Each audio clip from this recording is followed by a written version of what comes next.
He trabajado como camarera en un hotel durante más tiempo del que me gustaría admitir. En este trabajo ves todo tipo de cosas, a la gente en sus peores momentos, sobre todo manchas que ni te imaginas, discusiones a puerta cerrada que resuenan a través de las paredes y huéspedes que dejan las habitaciones en un estado tal que te preguntas qué clase de vida llevan. Después de un tiempo, sin embargo, todo se vuelve rutina, dejas de pensar demasiado en ello. Pero hubo una mañana que nunca olvidaré, por más que lo intente. Ese día está completamente grabado en mi memoria. Era temprano, tal vez alrededor de las 5:30 de la mañana. El sol aún no había salido y yo ya estaba en el cuarto de lavandería, sola, con el infernal ruido de las lavadoras y secadoras.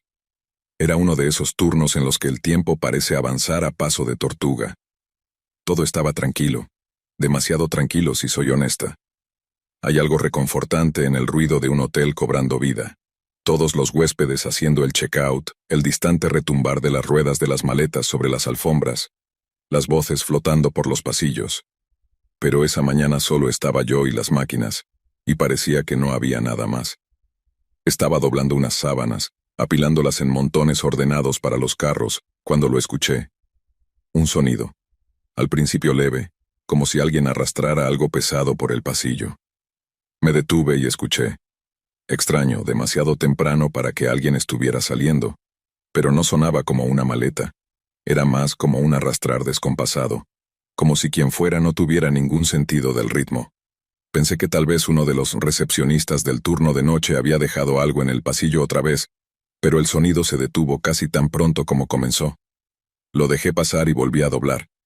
Es muy fácil dejar que la mente te juegue trucos durante estas horas de quietud. Después de todo, muchas cosas extrañas suceden en los hoteles. He aprendido a no cuestionar la mayoría de ellas. Para cuando el primer huésped hizo el check-out, ya había llenado la mitad de mi carro con toallas y artículos de tocador. Tenía un buen sistema. Preparar todo en las primeras horas, antes de que la gente comenzara a salir, y luego ir habitación por habitación conforme se vaciaban. Lo prefería así. Ir por delante del ajetreo me daba una sensación de control en un trabajo que ofrecía muy poco de eso. Pero esa mañana fue definitivamente diferente. El sonido que había escuchado antes seguía rondando en mi mente como una pequeña picazón que no podía ignorar. Algo no estaba bien, y definitivamente lo sentía. Después de un rato, escuché algo de nuevo, pero esta vez no era un arrastrar, sino un golpe. Un golpe muy fuerte, como si alguien hubiera dejado caer algo pesado o a alguien en el pasillo. Dejé la pila de sábanas que tenía en las manos y me quedé quieta, escuchando. El mismo sonido volvió a escucharse, seguido de otro golpe. Thump, thump. Descompasado, inquietante. Miré el reloj. Eran ya las 6:30 de la mañana. Todavía temprano, pero para entonces ya debería haber huéspedes moviéndose, haciendo el check-out. Asomé la cabeza por la puerta del cuarto de lavandería y no vi nada. Solo un largo pasillo tenuemente iluminado que se extendía frente a mí, tan silencioso como una tumba, excepto por una cosa. Una pila de equipaje a unas puertas de distancia. Las maletas estaban tiradas de manera desordenada, con ropa saliéndose de ellas como si alguien hubiera estado con prisa. Pero no vi a nadie. No había nadie a la vista. Fruncí el ceño. Eso no era normal. Los huéspedes a veces dejaban su equipaje en el pasillo, claro, pero nunca de esa manera tan desordenado. ¿Dónde estaba la persona a la que pertenecían esas maletas? Mientras estaba allí, un sonido bajo llegó a mis oídos, una voz débil y amortiguada, proveniente de la puerta entreabierta cerca de la pila de maletas. La habitación 212. Dudé. Definitivamente había visto mi buena dosis de comportamientos extraños por parte de los huéspedes.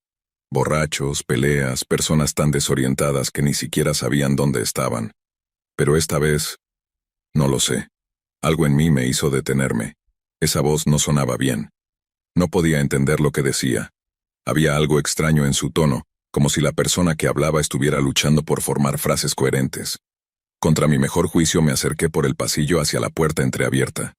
Mis pasos apenas se escuchaban sobre la gruesa alfombra. Cuanto más me acercaba, más perturbador se volvía el sonido. La voz era más clara ahora, pero seguía fragmentada, rota como alguien hablando dormido o, peor aún, alguien que no tenía control total de sí mismo. Me detuve justo afuera de la puerta. con el corazón latiendo con fuerza en mi pecho. El equipaje estaba frente a mí en ángulos extraños, medio empacado, como si alguien hubiera intentado irse con prisa, pero hubiera sido interrumpido. La puerta estaba entreabierta, lo justo para que pudiera mirar dentro. Golpeé suavemente. ¿Servicio de limpieza? ¿Está todo bien? Por un momento me respondió el silencio, el tipo de silencio que cuelga en el aire, espeso y opresivo. Luego la voz volvió a escucharse, baja y distorsionada, como una respuesta filtrada a través de estática. Aún no podía entender lo que se decía, y el sonido en sí mismo me puso la piel de gallina. Algo estaba muy mal. Empujé la puerta lentamente. La puerta se abrió con un chirrido revelando la habitación. Literalmente parecía que había explotado una bomba. La ropa estaba esparcida por el suelo, una maleta volcada sobre la cama, con su contenido derramado en un montón. Las cortinas estaban corridas, lo que daba a la habitación una luz tenue y enfermiza. Era un caos, mucho más que una salida apresurada. Parecía que algo terrible había sucedido allí. Pero eso no fue lo que me detuvo en seco. No, fue la figura que yacía en el suelo. Una mujer de mediana edad con una bata arrugada estaba tirada entre las dos camas. Su cuerpo se retorcía y convulsionaba en movimientos extraños, antinaturales. Se revolcaba de un lado a otro, sus extremidades se sacudían de forma errática, sus manos arañaban la alfombra, su rostro estaba contorsionado en una expresión de agonía, su boca abierta en un grito silencioso. Me quedé helada, mi mente tratando de procesar lo que estaba viendo. ¿Era una convulsión? ¿Un derrame? Había presenciado emergencias médicas antes, pero nada como esto. La manera en que se movía simplemente no era normal. Era como si su cuerpo no le perteneciera, como si algo más la estuviera controlando. Por un momento me quedé ahí, paralizada. Mis instintos me gritaban que hiciera algo, que llamara por ayuda, pero no podía apartar la mirada de esa escena horrenda frente a mí. Entonces escuché un sonido, un movimiento frenético que venía del baño. Giré la cabeza y allí estaba él. El hombre, su esposo, supuse, estaba agachado sobre el lavabo, metiendo frenéticamente objetos en una pequeña bolsa de aseo. Su ropa estaba arrugada y desordenada, su cabello erizado como si no hubiera dormido en días. Sus manos temblaban mientras metía cepillos de dientes, rastrillos y frascos en la bolsa. Sus movimientos eran espasmódicos y desesperados. «Señor», dije con la voz apenas audible. «Señor, ¿qué está pasando? ¿Está ella?» No respondió, ni siquiera me miró. Solo seguía empacando, concentrado en la tarea frente a él, como si fuera lo único que importaba, como si no pudiera o no quisiera reconocer lo que estaba sucediendo en la habitación detrás de él. Di un paso adelante, con el corazón latiendo con fuerza. «Señor, su esposa necesita ayuda. Está teniendo una convulsión». Se giró tan rápido que apenas tuve tiempo de reaccionar. Sus ojos estaban desorbitados, inyectados en sangre, salvajes. Su rostro estaba pálido, cubierto de sudor, y su boca estaba abierta, como si intentara recuperar el aliento. Por un momento nos quedamos mirándonos. Su mirada saltaba entre mí y la mujer en el suelo. Su expresión era una mezcla de pánico y algo más, algo siniestro, algo oscuro. «Sal de aquí», espetó, su voz baja y gutural. «Esto no tiene nada que ver contigo». Di un paso atrás, mis manos ahora temblando. «Ella necesita ayuda», dije tratando de mantener mi voz firme. «No puedes dejarla así. Llamaré a una ambulancia». «¡No!», gritó con la voz quebrada. Dio un paso hacia adelante con los puños apretados. «Nadie va a llamar a nadie. Ella está bien, solo. Está bien, ¿ok?» Miré hacia la mujer. No estaba bien. Su cuerpo seguía retorciéndose. Sus manos arañaban la alfombra, pero ahora había sangre. Pequeños rasguños donde sus uñas habían roto la piel de sus brazos. Lo miré con el corazón aún latiendo con fuerza. «Necesita ir al hospital, ella». Pero antes de que pudiera terminar la frase, él se lanzó sobre mí, su cuerpo chocando contra el mío, sacándome el aire de los pulmones. Tropecé hacia atrás, chocando contra el marco de la puerta. Sus manos de inmediato alcanzaron mi garganta. Sus dedos se cerraron con una fuerza sorprendente. Grité tratando de liberarme, pero era demasiado fuerte. «No vas a llamar a nadie», gruñó, su rostro ahora a centímetros del mío. «Esto no es asunto tuyo. El pánico me invadió. Me retorcí y pateé, logrando liberarme de su agarre el tiempo suficiente para empujarlo. Tropezó hacia atrás, pero no lo suficiente. Sus ojos ardían de furia, y supe que solo tenía unos segundos antes de que volviera a lanzarse sobre mí. No esperé. Salí corriendo de esa habitación. Mis pies apenas tocaban el suelo mientras corría por el pasillo. Mi corazón latía con fuerza en mi pecho, y mis respiraciones eran jadeos irregulares. Pude oírlo detrás de mí. Sus pasos sobre la alfombra se hacían más fuertes y cercanos. Llegué al vestíbulo prácticamente lanzándome detrás del mostrador. La recepcionista nocturna, Catherine, me miró alarmada mientras me desplomaba sobre el mostrador jadeando. «Catherine, llama a la policía», dije entre jadeos agarrándome del borde del mostrador para sostenerme. «Hay un hombre, es peligroso, su esposa, solo llama a la policía ahora». No dudó. Sus dedos volaron sobre el teléfono marcando el número de emergencias mientras yo me apoyaba en la pared, tratando de recuperar el aliento. Oí su voz aguda y urgente, mientras explicaba la situación al operador, pero sus palabras se desdibujaron en mi mente. Todo en lo que podía pensar era en la mirada en los ojos de ese hombre, y en cómo se sintieron sus manos alrededor de mi garganta. Esa pobre mujer tirada en el suelo, indefensa. Esperé que él bajara por el pasillo. Esperaba verlo irrumpir en el vestíbulo, gritando furioso, listo para terminar lo que había comenzado. Pero nunca apareció. Los minutos se estiraron, sintiéndose como horas. Escuché a Catherine colgar el teléfono, su rostro pálido y tenso. «Oye, la policía ya viene», dijo con la voz temblorosa. Nos quedamos allí, juntas, agazapadas detrás del mostrador, escuchando el silencio. Cada crujido, cada sonido distante me hacía saltar el corazón. Seguí mirando hacia el pasillo, esperando verlo aparecer en cualquier momento. Pero el vestíbulo permaneció inmóvil y extrañamente quieto. Cuando la policía llegó, fue un torbellino de emociones.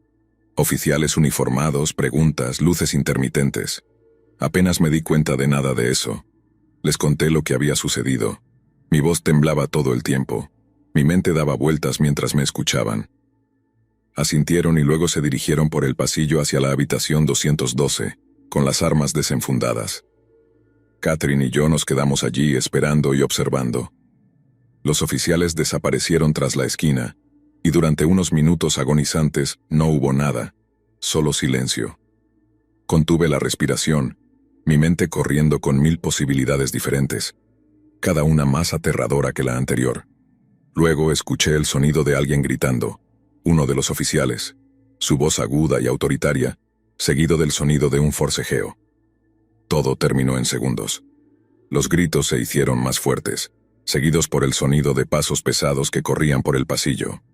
Podía sentir mi corazón en la garganta, cada músculo de mi cuerpo tenso mientras esperaba escuchar lo que estaba ocurriendo. Los oficiales aparecieron a la vista, 2 de ellos sujetando al hombre de la habitación 212. Sus brazos estaban torcidos detrás de su espalda, las muñecas atadas con esposas, pero seguía resistiéndose, su cuerpo se sacudía. Arrastraba los pies mientras lo llevaban hacia el vestíbulo. Su rostro estaba contorsionado de rabia, esos ojos salvajes recorriendo la habitación. Por un segundo pensé que me miraría directamente, pero su mirada pasó de largo sin detenerse en mí. En su lugar estaba murmurando para sí mismo, palabras bajas e ininteligibles que salían de sus labios como un canto febril. Su cabello estaba enmarañado por el sudor, su ropa arrugada y rasgada, sus manos estaban manchadas de algo. ¿Sangre? Los oficiales lo arrastraron fuera del vestíbulo, hacia las luces intermitentes de los coches patrulla. Nunca dejó de murmurar. Su cabeza colgaba hacia un lado, su cuerpo flácido mientras lo empujaban en el asiento trasero de uno de los coches. Un suspiro de alivio escapó de mí y mi cuerpo entero se desplomó contra el mostrador. Todo había terminado, pero la tensión en mi pecho no desapareció. Ella está... No podía terminar la frase. Mi boca no funcionaba. Uno de los oficiales, un tipo mayor, se acercó a nosotros. «Está viva», dijo, su voz casi alegre.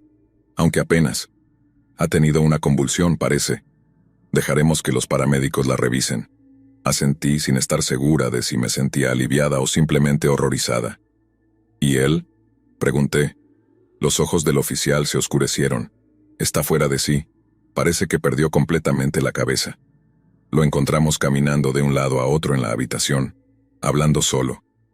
Ni siquiera nos notó al principio, solo seguía empacando sus cosas como si intentara irse.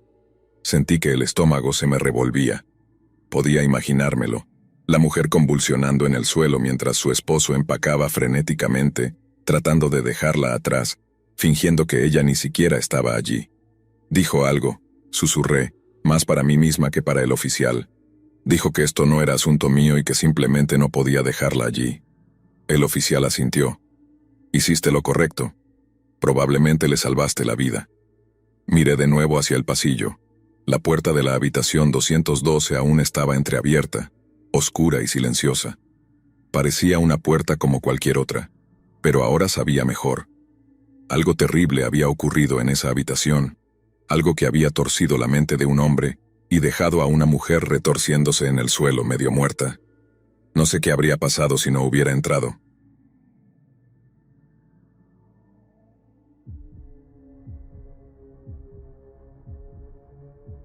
Hay algo inquietante en los hoteles, incluso en los buenos, se sienten temporales, como si no estuvieras destinado a quedarte lo suficiente como para dejar algún tipo de huella. He estado en docenas a lo largo de los años, trabajando en ventas, viajando de ciudad en ciudad, presentando los mismos números a diferentes caras, siempre en la carretera, siempre en algún lugar entre donde quiero estar y donde necesito ir. Supongo que te acostumbras después de un tiempo, los interminables kilómetros de carretera, las cenas para llevar en las mismas aburridas habitaciones de hotel. Pero de vez en cuando, sucede algo que te hace pensar dos veces sobre la vida en la carretera. En este viaje en particular, me dirigía a una conferencia en un pequeño pueblo al oeste. La construcción a lo largo de la interestatal me retrasó, dejándome atrapado en el tráfico durante horas y horas. Para cuando finalmente llegué al estacionamiento del hotel ya pasaban las 9. Lo único en lo que podía pensar era en comer algo caliente y desplomarme en mi habitación. Me comí algo rápido en el restaurante cercano, llené el tanque para el viaje del día siguiente y regresé al hotel. El vestíbulo estaba vacío excepto por un recepcionista aburrido detrás del mostrador. Hice el check-in, agarré mi llave y subí al segundo piso, habitación 112. La habitación estaba bien. Siempre es lo mismo, sin embargo. Paredes beige aburridas, una colcha floral, un televisor montado en la pared y una ventana que daba al estacionamiento. No importaba si era Omaha o Albuquerque, siempre se veía igual. Me quité los zapatos, encendí el televisor para tener algo de ruido de fondo y me acomodé en la rígida butaca junto a la ventana. Estaba cansado, pero no del todo listo para dormir. El sonido de un programa de televisión nocturno zumbaba de fondo mientras revisaba mis correos electrónicos en el teléfono. Y entonces fue cuando escuché un ruido. Al principio eran voces apagadas, el tipo de sonido que esperarías oír de algunos huéspedes acomodándose en la habitación de al lado. No pensé mucho en ello, la gente viene y va, hablan, se mueven. Es parte de la experiencia del hotel. Pero después de unos minutos, esas mismas voces se hicieron más fuertes, más acaloradas, una discusión seria de ida y vuelta. Pausé el televisor y escuché más de cerca. Thud, thud, el sonido de algo golpeando la pared. Miré el reloj. Eran casi las 10:30 de la noche. La discusión en la habitación de al lado no se calmaba. De hecho, estaba empeorando. Esos golpes se convirtieron en estruendos, del tipo que se sienten a través de las paredes. No podía entender bien las palabras, pero la intensidad, tal vez era solo una pareja teniendo una mala noche, o tal vez alguien había bebido demasiado. Pero luego, tan repentinamente como comenzó, esos ruidos se detuvieron. Silencio. Durante la siguiente media hora me quedé esperando que algo más sucediera, pero la habitación de al lado ahora estaba inquietantemente tranquila. Ni voces, ni golpes, ni estruendos, solo un leve zumbido del aire acondicionado y risas apagadas del televisor. Finalmente, lo dejé pasar, pensando que ya había terminado, hasta que escuché un golpe. Al principio fue suave, solo un golpecito leve en la puerta, no en la mía, en la de al lado. Silencié el televisor y escuché. «Hola, soy el recepcionista del hotel, ¿está todo bien ahí?» La voz de un hombre llamó, amortiguada por las paredes. Me levanté de la silla y me acerqué a la ventana, lo suficientemente cerca para escuchar pero sin ser visto. Escuché la puerta de la habitación de al lado crujir al abrirse y una conversación en voz baja. No pude entender lo que decían, pero podía notar que el recepcionista no estaba obteniendo las respuestas que quería. Después de unos minutos, la puerta se cerró y el recepcionista se fue. Debería haber sido el final, pensé, pero no lo fue. Los golpes comenzaron de nuevo, más fuertes esta vez, como si alguien estuviera arrojando los muebles por todas partes. Luego se detuvieron. Otro golpe siguió. Esta vez se oían dos voces, tal vez dos recepcionistas. La conversación fue más larga, más tensa. Se fueron y otra vez todo quedó en silencio. Esperé, medio esperando otra ronda de ruidos, pero esta vez permaneció en calma. Volví a mirar el reloj. Ahora eran casi las 12. Estaba agotado y sea lo que sea que estuviera sucediendo al lado no era asunto mío. Apagué el televisor, apagué las luces y me metí en la cama. Debí quedarme dormido en algún momento, porque lo siguiente que recuerdo es despertarme con el sonido de rasguños. Era suave, como uñas contra la madera, viniendo del otro lado de la pared.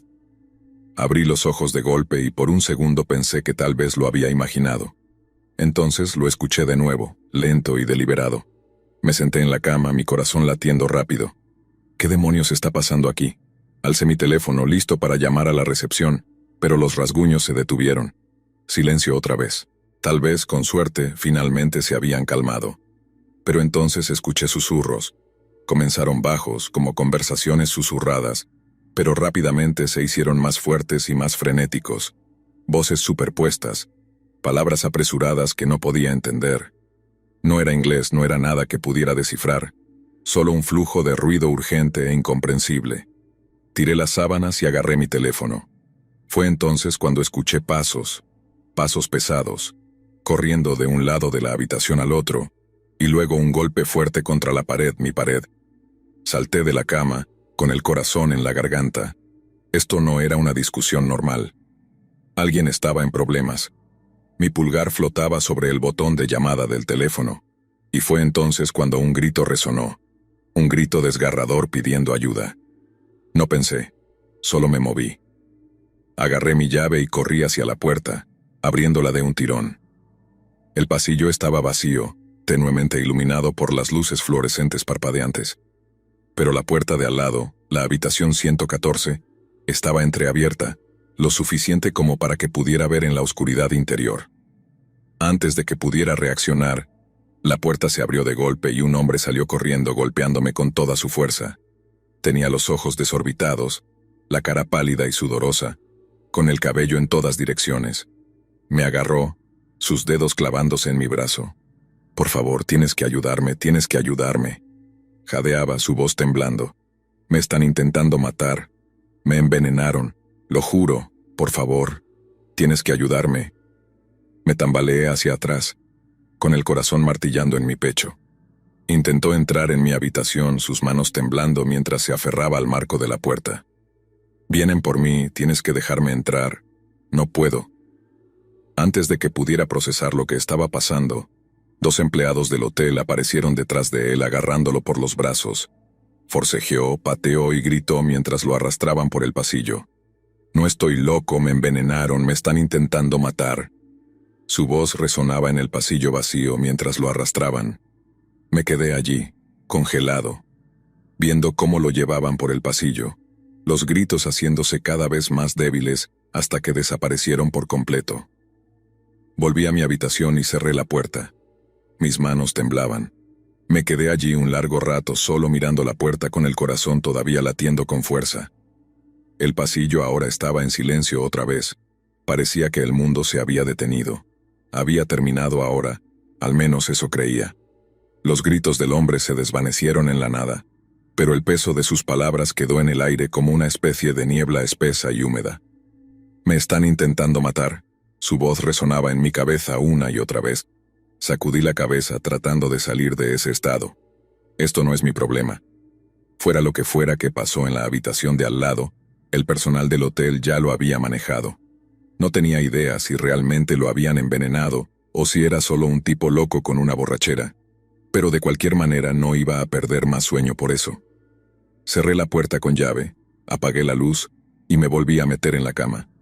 Mi cuerpo estaba cansado, pero mi mente seguía completamente despierta, reproduciendo los últimos minutos una y otra vez. La forma en que salió corriendo de esa habitación, el puro pánico en sus ojos.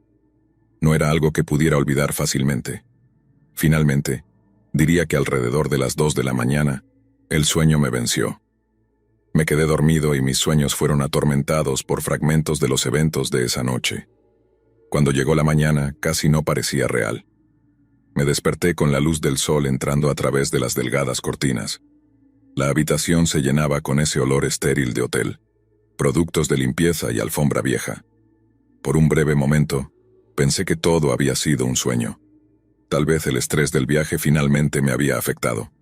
Pero entonces noté que mi puerta seguía cerrada con el cerrojo, y mi teléfono estaba en la mesita de noche, con el número de la recepción aún en la pantalla. No fue un sueño. Me levanté, me vestí y decidí bajar.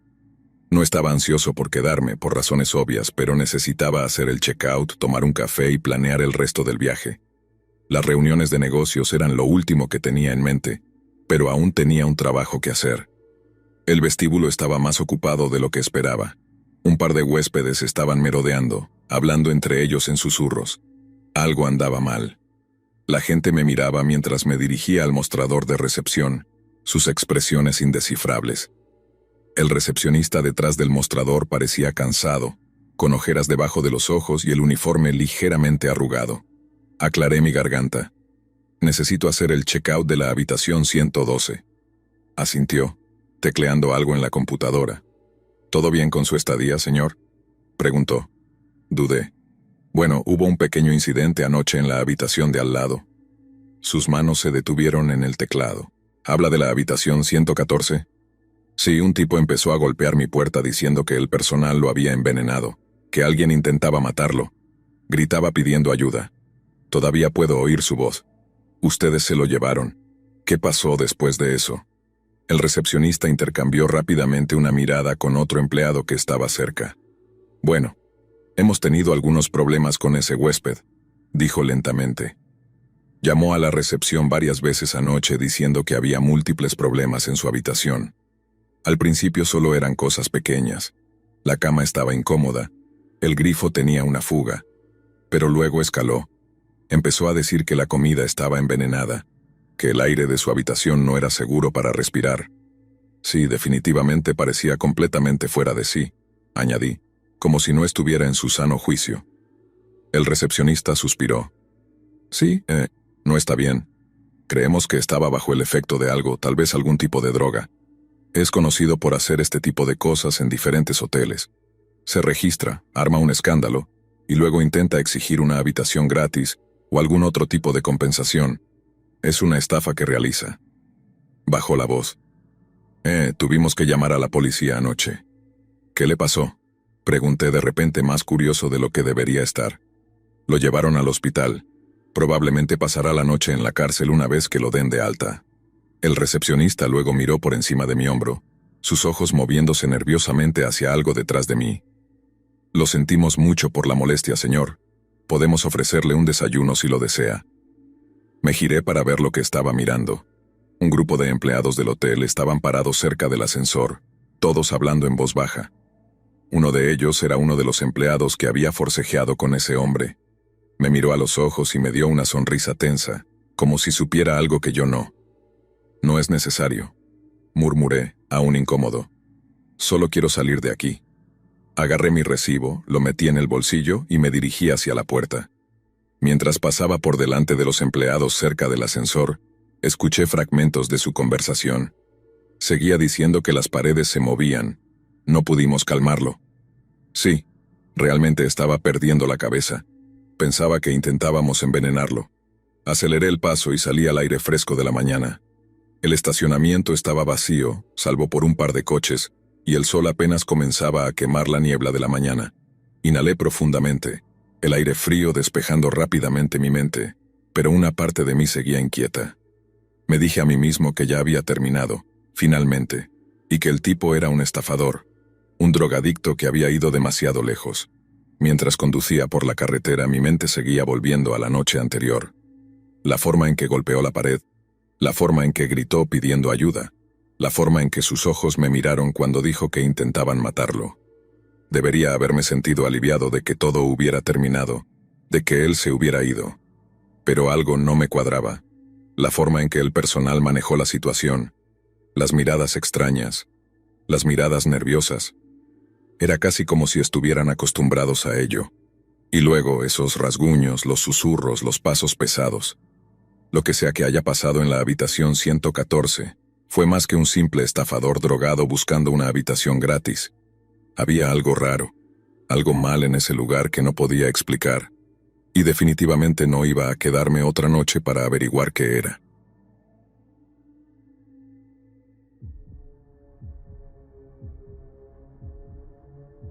Recuerdo a Herman Mudgett, pero en aquel entonces no era conocido como H.H. Holmes, el nombre que luego plasmaron en los periódicos años después, cuando todo salió a la luz. No, para nosotros él solo era Herman, un chico enclenque y nervioso de una familia humilde en Gilmington, New Hampshire. H.H. Holmes fue un monstruo, la bestia de Chicago, el doctor torturador en persona. Herman, por otro lado, no era nada de eso. Era tímido, aburrido, y no era bien querido. Si no estaba huyendo de su padre, se defendía de los ataques implacables de sus compañeros. Había muy poco descanso en la vida de Herman. Siempre había algo que lo acechaba. Sin embargo, siempre hubo algo en él, algo inquietante que nadie podía señalar con precisión. Lo veía en sus ojos.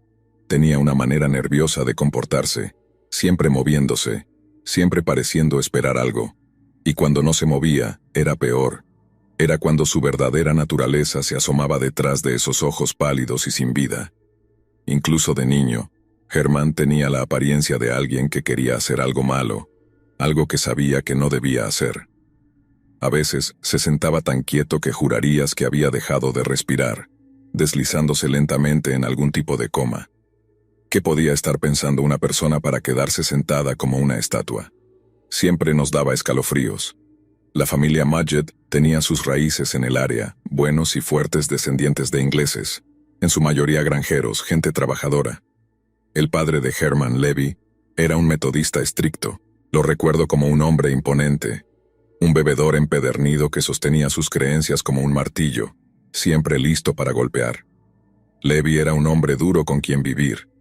Su temperamento gobernaba esa casa, y en particular, gobernaba a Herman. A veces veía al chico después de la escuela sentado al borde de la plaza del pueblo, con la cara hinchada, moretones en los brazos o, peor aún, un hilo de sangre corriendo por un corte en la mejilla o el labio. Ninguno de nosotros le preguntaba sobre ello. No era nuestro lugar, ¿entiendes? En aquel entonces, la casa de un hombre era asunto suyo, y su familia era parte de ese asunto. Pero sabíamos lo que pasaba. Todos en el pueblo sabían que Levy era un hombre cruel, y siempre era Herman quien soportaba la mayor parte de su furia. Algunos te dirán ahora que Herman nació asesino, que tenía el asesinato en el corazón desde el principio, pero te diré esto, creo que su familia lo hizo así. Su padre lo golpeó hasta convertirlo en eso. Herman nunca habló del abuso, al menos no directamente, pero podías ver el peso que le imponía. A veces escuchabas a su padre gritar, incluso desde la calle, y Dios sabe por qué estaba gritando. No necesitaba mucho para desquitarse con Herman. Recuerdo pasar por la granja de los Mudgett un día y escuchar la voz de Levy resonando desde dentro del granero, gritándole a Herman que se diera prisa mientras el chico trabajaba en el fango, arrastrando alguna herramienta pesada por la tierra. Luego venía el sonido de un látigo, uno de verdad, un chasquido que me ponía la piel de gallina. Nunca escuché a Herman gritar, ni una sola vez. Creo que dejó de llorar mucho antes de llegar a la adolescencia. Pero si el temperamento de su padre no lo destruía, los chicos de la escuela ciertamente lo intentaban. Herman era inteligente, todos lo sabían. Los maestros lo alababan. Podía recitar las lecciones con facilidad incluso de niño. Eso lo convertía en un blanco directo, y los otros chicos lo odiaban por ello, especialmente porque no era muy fuerte. Lo acorralaban después de clase en el callejón detrás de la escuela, burlándose de él, empujándolo. Lo llamaban el favorito de los maestros y cosas peores. Nunca olvidaré el día en que todo fue más allá de los insultos. Había un esqueleto dentro de nuestra clase. No era raro en esos días. Se usaba para lecciones de anatomía. Supongo que los huesos estaban amarillentos y viejos, y estaba sentado en una esquina como algo olvidado. El maestro no le daba mucha importancia. pero los chicos lo veían como la forma perfecta de atormentar a Herman. Le dijeron que, si era tan inteligente, debía probarlo abrazando ese esqueleto. Por alguna razón, les parecía divertido solo verlo retorcerse. La primera vez que lo hicieron, Herman estaba aterrorizado.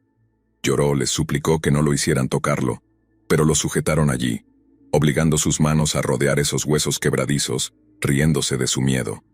Recuerdo ver su rostro mientras lo abrazaba, con lágrimas corriéndole por las mejillas, todo su cuerpo temblando. Era como ver a alguien romperse, pedazo por pedazo. Después de unas cuantas veces, algo cambió dentro de él. Herman ya no lloraba, no suplicaba. En lugar de eso tocaba el esqueleto voluntariamente. Sus dedos se demoraban en los huesos, recorriéndolos lentamente, y su rostro, juro por Dios, parecía como si lo estuviera disfrutando, como si ya no le tuviera miedo a la muerte. No, tal vez no era eso. Casi como si la muerte se hubiera convertido en su amiga. No sé si alguna vez has visto a alguien cobrar vida en presencia de algo horrible, pero eso es lo que sentí que vi en Herman ese día. Algo dentro de él despertó, algo oscuro. No creo que los demás lo notaran realmente, o si lo hicieron, no les importó. Simplemente siguieron riéndose como siempre. Pero yo no pude sacudirme la sensación de que algo había cambiado dentro de Herman. El acoso nunca se detuvo y las palizas en casa tampoco. Solo empeoraron. Algunas mañanas lo veía de pie al borde del patio de la escuela, con los ojos vacíos, mirando a la nada. Ese vacío permanecía en él incluso cuando intentaba sonreír. Pero a veces, cuando pensaba que nadie lo estaba observando, lo atrapaba mirando a los chicos con algo en sus ojos que no me gustaba. No era miedo, ni ira, ni siquiera tristeza. Parecía hambre. A muchas personas les gusta decir que los monstruos nacen, que los asesinos llegan a este mundo ya rotos, ya retorcidos. No lo creo. Creo que Herman fue hecho por los puños de su padre, por las burlas y las mofas de esos chicos en la escuela, y por el retorcido sentido de control que encontró en ese esqueleto, ese saco de huesos que se convirtió en su escape. Para cuando terminamos la escuela, no creo que quedara mucho de Herman, el que solíamos conocer. Todavía caminaba y hablaba como un chico, pero ahora había algo más detrás de esos ojos, algo más oscuro y frío, como si se hubiera activado un interruptor dentro de él y no hubiera forma de apagarlo. Dejé Gilmington poco después de graduarme y seguí mi propio camino, pero sé que Herman se quedó un tiempo. No escuché mucho de él durante años, hasta que los periódicos comenzaron a publicar historias sobre H.H. Holmes, sobre el castillo de los asesinatos, las desapariciones, los cuerpos. Y cuando miré esa foto del hombre al que llamaban Holmes, no pude evitar recordar a ese chico nervioso y fidgety de New Hampshire. Aún lo veo a veces en mis sueños. Está de pie en esa aula, junto al esqueleto, solo que ahora no es un esqueleto. Es una de sus víctimas, colgada allí, sin vida. Y Herman, bueno, Herman está sonriendo, tal como lo hacía entonces, como si estuviera muy orgulloso de lo que se ha convertido. Conocí a Herman por primera vez en el laboratorio de anatomía. Fue en el otoño de mi segundo año en el Departamento de Medicina y Cirugía de la Universidad de Michigan. En ese entonces estaba ansioso, tal vez demasiado ansioso, por dejar mi huella. El profesor William James Herdman dirigía el programa de anatomía. Era algo así como una leyenda en esos lugares. Tuve la suerte de estar bajo su tutela. Ahí fue donde Herman Magget y yo nos cruzamos. Era definitivamente un tipo extraño incluso en aquel entonces. Sus manos siempre estaban manchadas, siempre cubiertas de una especie de mugre indefinible. Parecían permanentemente cubiertas de sangre y carne, y no creo haberlo visto lavarse las manos ni una vez. Esperarías que en la escuela de medicina, rodeado de cadáveres y muertos, uno mantuviera ciertos niveles de limpieza, que eso fuera la norma, pero no Herman. Parecía disfrutar de ello, como si la sangre fuera algún tipo de trofeo. Incluso fuera de clase lo sorprendía inspeccionando sus uñas, sacando cualquier pedazo de tejido que se hubiera quedado debajo de ellas. No éramos realmente amigos, no. Solo trabajábamos juntos bajo el profesor y pasábamos largas horas diseccionando, cortando y catalogando. Era un trabajo, y Herman lo hacía con un entusiasmo antinatural. No era como el resto de nosotros. Los otros estudiantes, incluyéndome a mí, trataban a los cadáveres con cierto respeto. Después de todo, eran personas alguna vez. Pero para Herman, Eran poco más que objetos materiales para ser tallados y reorganizados como un rompecabezas. Trataba de evitarlo después de clases, pero a veces era simplemente imposible.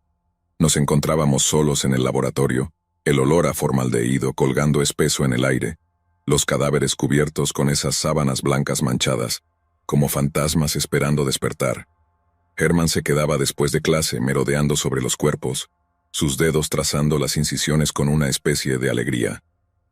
«Fascinante, ¿verdad?», decía, y yo asentía, aunque no podía sacudirme el escalofrío que me recorría la columna cada vez que estaba cerca.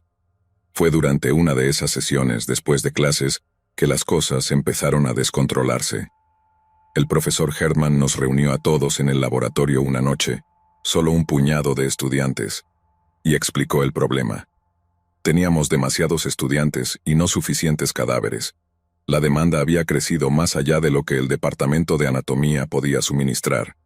Sin más cuerpos para diseccionar, el programa estaba en riesgo. El profesor estaba desesperado. Se podía ver en la forma en que se retorcía las manos, paseándose por el suelo. «Necesitamos una solución», decía, «o nos quedaremos atrás».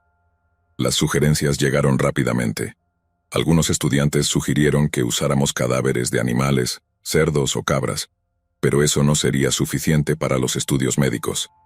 Otra idea fue construir algún tipo de cadáver falso, una idea que fue inmediatamente descartada. Y entonces fue cuando Hermann habló. «Siempre podríamos desenterrar algunos», dijo, tan casualmente como si estuviera hablando de recoger flores en un jardín. La habitación se quedó en silencio, y nunca olvidaré la forma en que el profesor miró a Hermann entonces. Sus ojos se abrieron por un segundo antes de que rápidamente se recompusiera. El resto de nosotros intercambiamos miradas nerviosas, descartándolo como una broma. «Robar tumbas, imposible». Pero el profesor Hermann no se rió, no sacudió la cabeza ni pasó a la siguiente sugerencia. En cambio, alejó a los otros estudiantes manteniendo a Hermann y a mí detrás. Cuando la sala se despejó, solo quedábamos nosotros tres, de pie bajo la fría luz de las lámparas de gas, con el olor de la muerte a nuestro alrededor. «No hablaba en serio, ¿verdad?», le pregunté, esperando, rezando, que Hermann solo hubiera estado bromeando. Pero él solo sonrió, una sonrisa delgada que nunca alcanzaba sus ojos. «¿Por qué no?», dijo Hermann. «Los cuerpos ya están ahí, nadie va a extrañar a unos pocos».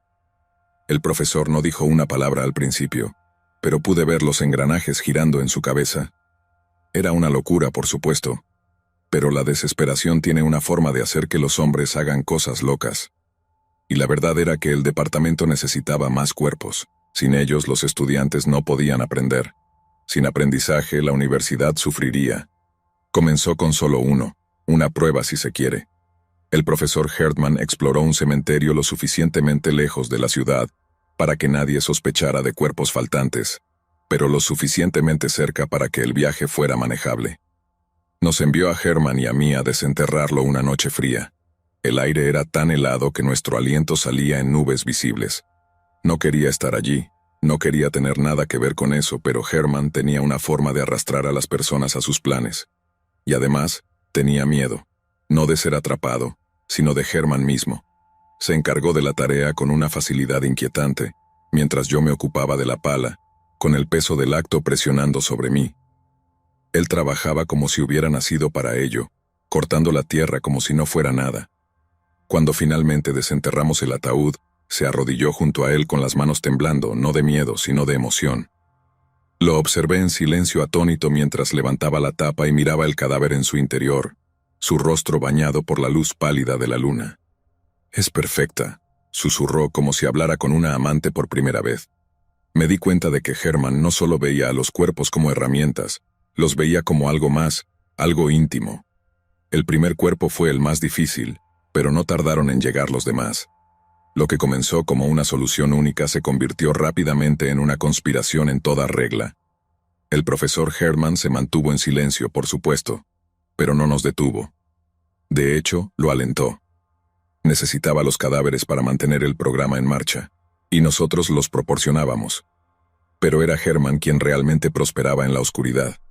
Empezó a planificar los viajes y a seleccionar qué tumbas robaríamos, siempre eligiendo un cierto tipo de cuerpo. Joven, femenino, recientemente fallecido. Nunca decía por qué, y yo nunca preguntaba. Ya estaba demasiado metido en ello, demasiado asustado de lo que sucedería si intentaba alejarme. Además, los cadáveres que traíamos nos mantenían en la cima de nuestra clase. El profesor hacía la vista gorda con la fuente, feliz de tener un suministro constante para todas sus lecciones. Hubo noches en las que Herman y yo estábamos en el cementerio desenterrando otra tumba. Lo veía sonriendo para sí mismo, tarareando bajo su aliento mientras trabajaba.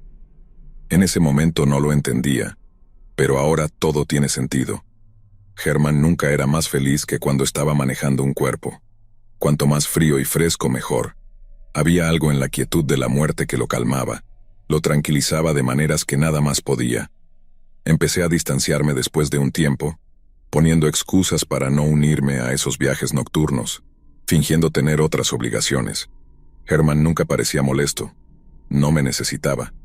Para cuando nos graduamos, él se había convertido en el mejor anatomista de nuestra clase.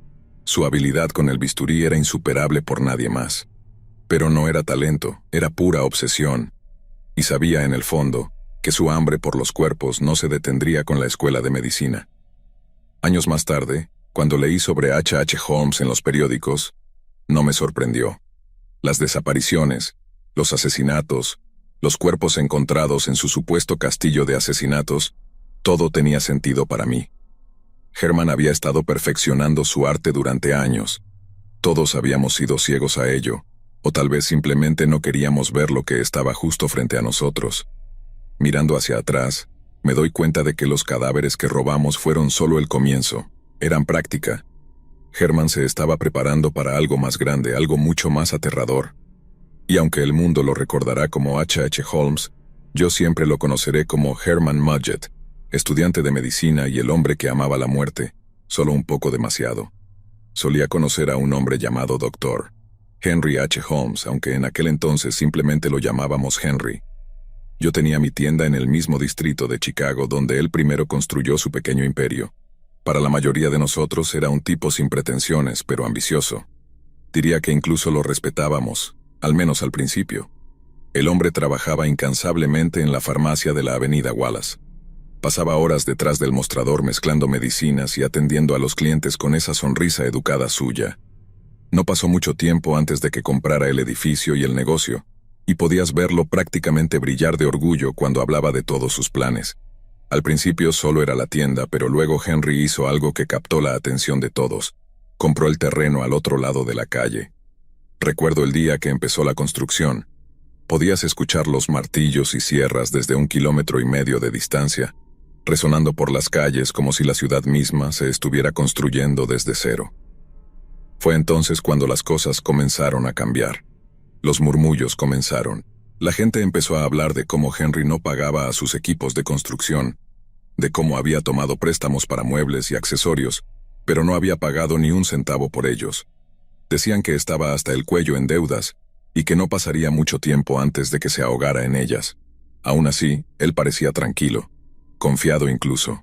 Caminaba por el sitio de construcción con su elegante traje, saludando a los trabajadores con su sombrero, siempre con esa misma sonrisa en su rostro, como si supiera algo que todos los demás no. Tal vez realmente lo sabía. El edificio se levantó rápidamente, un coloso de 2 pisos que se destacaba del resto de la cuadra. La planta baja era para negocios comerciales, tiendas, oficinas, y el piso superior albergaba apartamentos, modestos por su apariencia. La gente los alquilaba por un tiempo y parecía que el negocio de Henry estaba, de hecho, en auge. Pero siempre había un aire extraño alrededor de ese lugar, una sensación que no era del todo correcta. Fueron los rumores los que comenzaron a inquietarme, las cosas que algunas personas decían sobre él, afirmando haberlo visto reunirse con personajes sombríos tarde en la noche, mientras que otros insistían en que estaba escondiendo algo en ese edificio suyo.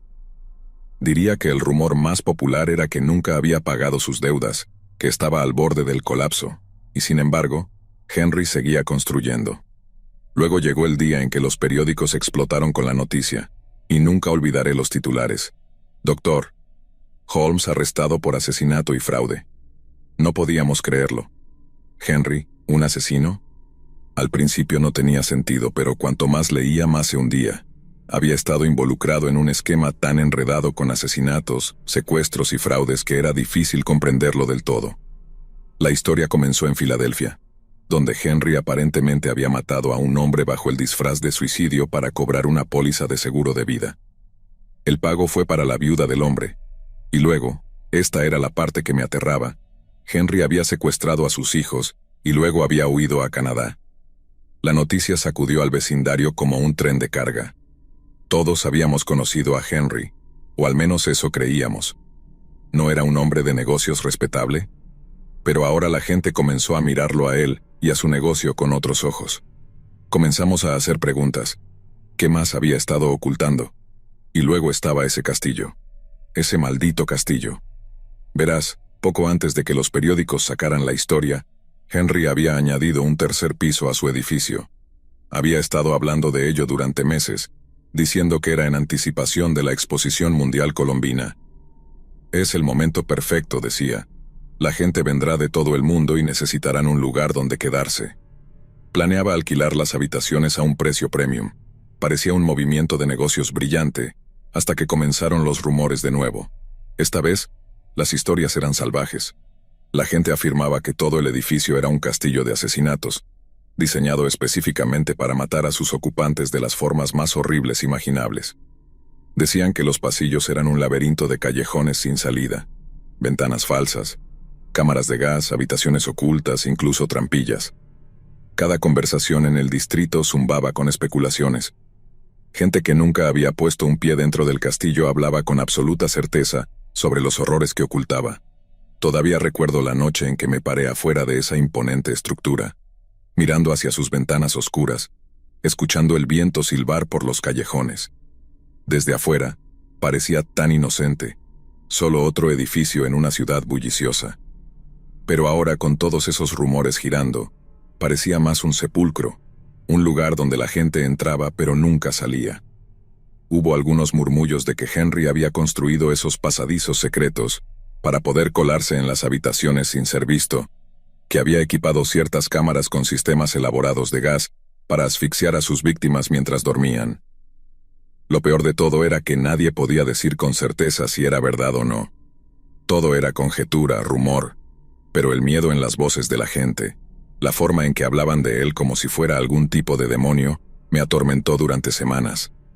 El distrito zumbaba con rumores sobre su castillo, sobre las grotescas posibilidades que podía albergar dentro. Escuché historias sobre mujeres que habían desaparecido, sobre huéspedes que habían registrado su entrada pero nunca su salida. La gente empezó a evitar la zona, caminando en amplios círculos alrededor del lugar como si estuviera maldito o algo así. Pero por impactantes que fueran los rumores, nada comparaba con la verdad que salió a la luz más tarde, cuando finalmente arrestaron a Henry. Las autoridades comenzaron a indagar en su pasado, en su vida. Lo que encontraron era casi más extraño que la ficción. Decían que hizo una serie de confesiones mientras estaba bajo custodia, pero la mayoría eran mentiras, historias tejidas con la misma imaginación que construyó su imperio de engaño. Algunas de las personas que afirmó haber matado seguían vivas, mientras que otras no podían ser localizadas en absoluto. Y el castillo, bueno, no era lo que todos pensaban. Ah, sí, había habitaciones ocultas, pasadizos secretos y elecciones arquitectónicas extrañas, pero no porque Henry fuera algún tipo de asesino astuto. No, la verdad era más extraña. Construyó esas habitaciones para cometer fraudes, para robar a sus huéspedes y esconder entregas de sus acreedores. El castillo no era realmente una casa de horrores, era una casa de robos. Aún así, había cadáveres. Encontraron los restos de una mujer y un niño en el castillo, lo suficiente como para demostrar que Henry no era solo un ladrón, que tenía sangre en sus manos, pero no eran cientos y cientos de víctimas como los periódicos habían sensacionalizado. No había montones de huesos escondidos en las paredes ni fosas comunes en el sótano. No, el reino de terror de Henry había sido mucho más silencioso, mucho más insidioso que eso. Aún así, el horror se quedó en la comunidad.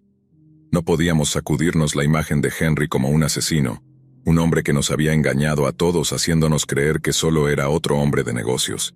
Y tal vez eso es lo que más nos asustaba. Que alguien pudiera esconder tal oscuridad detrás de una sonrisa educada y un apretón de manos.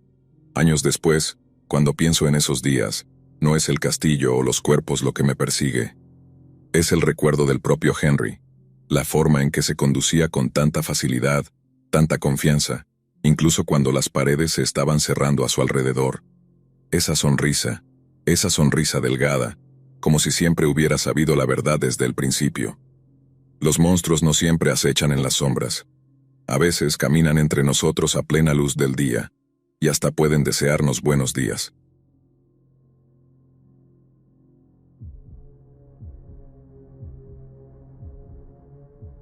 Solía trabajar en el turno de noche en un hotel de tamaño mediano, uno de esos lugares de cadena en los suburbios donde todo está un poco demasiado limpio y un poco demasiado tranquilo.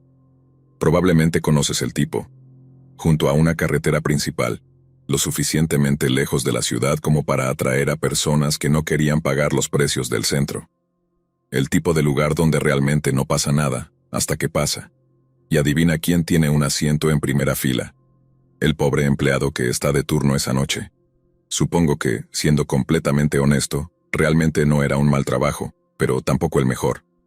La mayoría de las noches era extremadamente tranquilo, solo yo, una taza de café y un monitor parpadeante que mostraba un par de pasillos vacíos. De vez en cuando, algún huésped llegaba tarde o tenía que atender a algún turista perdido, pero en su mayoría era un trabajo monótono. Lo más difícil era mantenerse despierto, especialmente después de la medianoche, cuando el tiempo parecía alargarse eternamente. Papeles, mantenimiento administrativo en la parte de atrás, y por supuesto, doblar cosas. Siempre había algo que hacer para pasar el tiempo. Llevaba casi 2 años trabajando allí, y ya había visto mi buena dosis de gente rara. Siempre estaba ese tipo que estacionaba junto al basurero y se quedaba lo suficiente como para hacerte preguntarte si vivía en su coche, o si solo venía porque teníamos un estacionamiento lo suficientemente oscuro como para drogarse. A veces, algún adicto lograba juntarlo justo para alquilar una habitación por una noche, y luego se negaba a irse al día siguiente. Las disputas domésticas también eran algo común. Voces elevadas, puertas golpeándose, la incómoda tarea de llamar a la policía y tratar de no pensar en lo que realmente estaba pasando detrás de esas puertas cerradas. Pero la mayoría de esas cosas eran manejables, parte del trabajo. Lo gestionas, tomas nota y sigues adelante. No te lo tomas a pecho y lo dejas pasar, como solía decir mi viejo. Luego llegó la noche en que conocí al hombre que pidió específicamente la habitación 401A. Era un miércoles por la noche, a mitad de semana, y las cosas estaban más lentas que nunca. Estaba en el turno de la noche, empezando a las 11 de la noche y hasta las 7 de la mañana. El vestíbulo estaba tranquilo. Los únicos sonidos eran el suave zumbido del aire acondicionado y el leve tintineo de la cafetera llenándose por tercera vez esa noche. Diría que alrededor de la medianoche, la puerta principal se abrió y un hombre entró. A primera vista no había nada realmente notable en él. Tenía ese típico aspecto de viajero de negocios, mediados de los 30, afeitado, con una chaqueta oscura y una camisa abotonada, un poco cansado pero nada fuera de lo común. Se acercó al mostrador. Sus pasos eran ligeros y su expresión tranquila. Nada de lo que hiciera saltar mi radar. «Buenas noches, señor», dije rompiendo el silencio. «¿Necesita una habitación para la noche?», asintió con la cabeza, sus ojos escaneando el vestíbulo como si estuviera buscando algo o a alguien. «Sí», dijo con voz tranquila. «Necesito una habitación, pero no cualquier habitación. Quiero una en particular». Levanté una ceja. La mayoría de la gente solo quería una habitación, cualquiera. Nunca había tenido a alguien que pidiera una en específico antes. Está bien. ¿Cuál? La habitación 401A, dijo casualmente. Me congelé por un segundo procesando lo que acababa de pedirme. La cuestión es que no teníamos ninguna habitación con letras. Ninguna. Nuestras habitaciones estaban numeradas por piso y número de unidad. Primer piso, habitaciones del 101 al 113. Segundo piso del 214 al 227, y así sucesivamente. La habitación 401A no existía. Pensé que tal vez lo había entendido mal, así que le pedí que lo repitiera y dijo lo mismo. 401A. Esta vez, mientras lo decía, me miraba fijamente, con una sonrisa astuta en el rostro. Me reí nerviosamente, pensando que estaba haciendo algún tipo de broma. Creo que se ha confundido de hotel. No tenemos una habitación 401A. Tal vez quiere decir la 440. La expresión del hombre no cambió. Si acaso parecía más divertido, como si yo fuera el que estaba cometiendo un error. No, estoy seguro de que es la habitación 401A. Parpadeé, tratando de encontrar la manera de explicárselo. Señor, no hay una habitación 401A. No tenemos habitaciones con letras aquí. Puede tener una en el cuarto piso si eso es lo que está buscando. Pero su comportamiento cambió instantáneamente. Su energía calmada y suave se evaporó, reemplazada por algo más oscuro y mucho más agresivo. Dio un paso más cerca del mostrador con los ojos entrecerrados. Pedí la habitación 401A. ¿Me estás diciendo que no la tienes? Di un paso atrás involuntario, con el corazón latiendo rápido. Este no era solo un tipo que se había equivocado de lugar, estaba serio. Muy serio. Y su frustración parecía aumentar por segundos. De repente me di cuenta de que podía tener un cuchillo o una pistola. Mire, señor, dije tratando de mantener mi voz firme. No sé qué decirle. No tenemos una habitación 401A, literalmente no está en nuestro sistema. Mire, tal vez se ha equivocado de hotel o tal vez ha habido algún otro tipo de error. Puedo darle otra habitación fácilmente. ¿Qué tal la 440? Está disponible y está en el cuarto piso. Sus ojos se fijaron en los míos, fríos y calculadores. No dijo nada al principio, solo me miraba, como si estuviera memorizando cada detalle de mi cara. Luego se inclinó lentamente, bajando la voz a un susurro amenazante. «Mientes», dijo entre dientes. «Sé que esa habitación está lista, y te vas a arrepentir de ocultármela». Antes de que pudiera responder, se enderezó, se arregló la chaqueta y salió del vestíbulo sin decir nada más. Las puertas automáticas se cerraron tras él, dejándome ahí de pie, tembloroso y confundido. Pasé el resto de mi turno en alerta, saltando ante cada ruido que escuchaba. No dejaba de esperar que volviera y empezara a gritar o peor, pero no lo hizo. Esa noche pasó sin incidentes y, para cuando terminó mi turno, casi me había convencido de que todo había sido un malentendido raro. Tal vez el tipo simplemente estaba loco o tal vez estaba haciendo una especie de broma que no entendí. Pero eso no sería una gran historia, ¿verdad? Porque no terminó ahí. Exactamente una semana después, el recuerdo de ese extraño encuentro empezó a desvanecerse lentamente. Claro, me mantenía alerta durante mis turnos, medio esperando que ese mismo hombre apareciera de nuevo, pero no pasó nada fuera de lo común. El hotel tenía su habitual flujo de huéspedes nocturnos, algunos más raros que otros, pero nadie vino buscando una habitación que no existía. Para cuando llegó el siguiente miércoles, casi había olvidado todo el asunto. Gente como él aparece de vez en cuando. He tenido mi parte de clientes locos a lo largo de los años. Huéspedes paranoicos que pensaban que el gobierno los estaba espiando. Parejas que se metían en peleas y trataban de arrastrarme a su drama. Ese tipo no era diferente, solo otro lunático que probablemente confundió nuestro hotel con otro. Esa noche llegué a mi turno a la hora habitual, a las 11 en punto. Mi compañero de trabajo, Jason, estaba terminando su turno. Parecía que había tenido un día largo. Me dio un asentimiento cansado mientras yo entraba agarrando su chaqueta de la parte trasera de la silla. ¿Noche tranquila?, le pregunté, esperando un turno suave y sin incidentes. Más o menos, dijo Jason estirando los brazos con un bostezo. Pero vino un tipo raro antes, dejó una tarjeta de llave. Fruncí el ceño. ¿Una tarjeta de llave? Sí, dijo. No era de este hotel, pero pensó que querríamos recuperarla. El asunto es que es una de las nuestras, solo una antigua. Parecía que había pasado por el infierno. Ahora estaba interesado. Habíamos cambiado nuestras tarjetas de llave hace unos años, pero seguramente algunas de las más viejas todavía estarían circulando. No era raro que la gente se las quedara después de hacer el checkout, pero la mayoría de las veces eran inútiles después de ser desactivadas. Caminé hacia el mostrador y Jason me entregó la tarjeta de llave. Mi corazón dio un vuelco cuando vi el número que estaba impreso en ella. Habitación 401A. Mi mandíbula cayó. Debí haber estado mirando esa tarjeta durante al menos 60 segundos, con la mente corriendo para tratar de darle sentido. ¿Estás seguro de que es nuestra?, pregunté. Jason se encogió de hombros. Parece una de las viejas. Tú has estado aquí más tiempo que yo, deberías saberlo mejor. El plástico estaba desgastado y rayado, como si hubiera sido usado durante años y años. Pero ahí estaba, claro como el día. Habitación 401A. No tenía sentido. Esa habitación no existía. Yo lo sabía, y Jason también. Pero ahí estaba esa tarjeta de llave, mirándome como si fuera una broma macabra. Lo revisaré, murmuré tratando de mantener mi voz firme. Probablemente sea solo algún tipo de confusión. Jason no parecía muy preocupado. Me dio un saludo a medias y se dirigió hacia la puerta, probablemente ansioso por llegar a casa y olvidar la rareza de su turno. Tan pronto como se fue, me senté en mi silla detrás del mostrador, aún con la tarjeta de llave en la mano. Mis dedos acariciaban los números, como si al tocarlos de alguna manera cambiaran lo que estaba impreso allí. No lo hicieron. De repente sentí un deseo profundo de probar esa tarjeta en cada puerta del edificio, solo para ver cuál se suponía que era la infame 401A.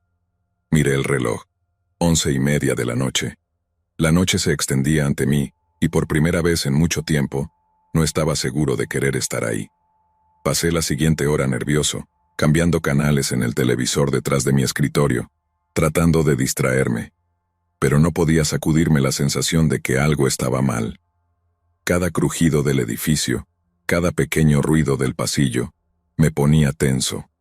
Seguía mirando las cámaras de seguridad, esperando medio en broma ver a ese hombre, el que había pedido la habitación 401A, mirándome desde uno de esos pasillos vacíos. Pero los pasillos estaban desiertos. No había huéspedes ni personal, solo la imagen parpadeante del cuarto piso vacío en una de las pantallas. Y entonces fue cuando lo escuché. Al principio era solo un golpeteo ligero, débil e irregular, como si alguien estuviera golpeando una puerta desde lejos. Lo ignoré, pensando que probablemente era la máquina de hielo o algún huésped cerrando su puerta demasiado fuerte. Pero el sonido no paró. Se hizo más fuerte y más insistente, como si se estuviera acercando a mí. Me enderecé, escuchando. El golpeteo venía desde detrás de una pared, mi pared. La oficina estaba en la parte trasera del hotel, lejos de las habitaciones, por lo que no había razón para que alguien estuviera tocando del otro lado. Me levanté rápidamente con el corazón acelerado y caminé hacia el extremo de la oficina, donde el sonido era más fuerte. Era lento y metódico, casi como si alguien estuviera golpeando un mensaje. Pegué mi oreja a la pared, tratando de averiguar qué podría ser, y el ruido se detuvo. Me congelé, esperando, conteniendo la respiración mientras los segundos se alargaban ante mí, el silencio volviéndose insoportable. El teléfono sonó. Di un salto y casi tiré la silla mientras corría a contestar. «Recepción», dije con la voz algo temblorosa. Por un momento no hubo nada. Solo silencio al otro lado de la línea. Y luego, respiración. Una respiración lenta y deliberada, como si alguien estuviera parado a solo centímetros del teléfono escuchando. «Hola», dije de nuevo. «¿Hay alguien ahí?» La misma respiración continuó durante unos segundos más antes de que la línea muriera. Colgué el teléfono de golpe, con el corazón acelerado, y revisé el identificador de llamadas en la pantalla del teléfono. Ningún número, solo una cadena de ceros, el tipo que ves cuando alguien llama desde dentro del hotel. Miré el teléfono, esperando que volviera a sonar, pero la habitación estaba en silencio. Demasiado silencio. Ese golpeteo había cesado, y ahora la respiración también se había ido. Miré de nuevo las cámaras de seguridad. Aún nada. El cuarto piso seguía vacío, los pasillos inquietantemente quietos. Traté de convencerme a mí mismo. Está bien, solo es una broma, un huésped que está jugando conmigo, o tal vez el tipo de la semana pasada está planeando una larga broma para asustarme. Pero había algo en lo más profundo de mi estómago que me decía que esto era diferente. No era solo un huésped borracho o una línea telefónica defectuosa. Pasé las siguientes horas en un estado de alerta total, revisando las imágenes de seguridad cada pocos segundos, caminando por la oficina, escuchando cualquier otro sonido extraño. De vez en cuando, pensé escuchar ruidos lejanos, pasos en la distancia, el sonido de una puerta cerrándose, pero nunca aparecía nadie en los monitores. Luego, alrededor de las 3 de la mañana, el teléfono volvió a sonar. Lo levanté con cautela, medio esperando la misma respiración que había oído antes. Pero esta vez había una voz, Apenas un susurro, pero podía escucharla claramente. Habitación 401A, dijo la voz. Te está esperando. Luego la línea se cortó. Me quedé ahí, con el receptor aún en la mano, la mente corriendo. La voz en el teléfono había sido tan tranquila, tan directa. Pero no fueron las palabras las que me inquietaron. Fue el tono. Sonaba como alguien que sabía algo que yo no, como si estuvieran al tanto de un secreto que yo estaba a punto de descubrir, quisiera o no. Eso fue suficiente para mí. Me encerré en la oficina principal y esperé el amanecer. Nadie entró, y no hice ningún esfuerzo por hacer nada más. Cuando salió el sol, dejé una nota con mi renuncia y me fui en cuanto llegó mi relevo. Ningún trabajo en el mundo vale ese tipo de dolor de cabeza. Y nunca volví a ver a ese tipo. Nunca recibí más llamadas extrañas, pero durante una noche te habría dicho que creía en fantasmas. Cuando conté la historia a algunos amigos unos meses después, tenían una teoría que encajaba bastante bien. Pensaban que tal vez la habitación 401A podría ser un código para algo. Quizás ese tipo no estaba tratando de conseguir una habitación, sino algo más. De cualquier manera, no quiero saber qué era.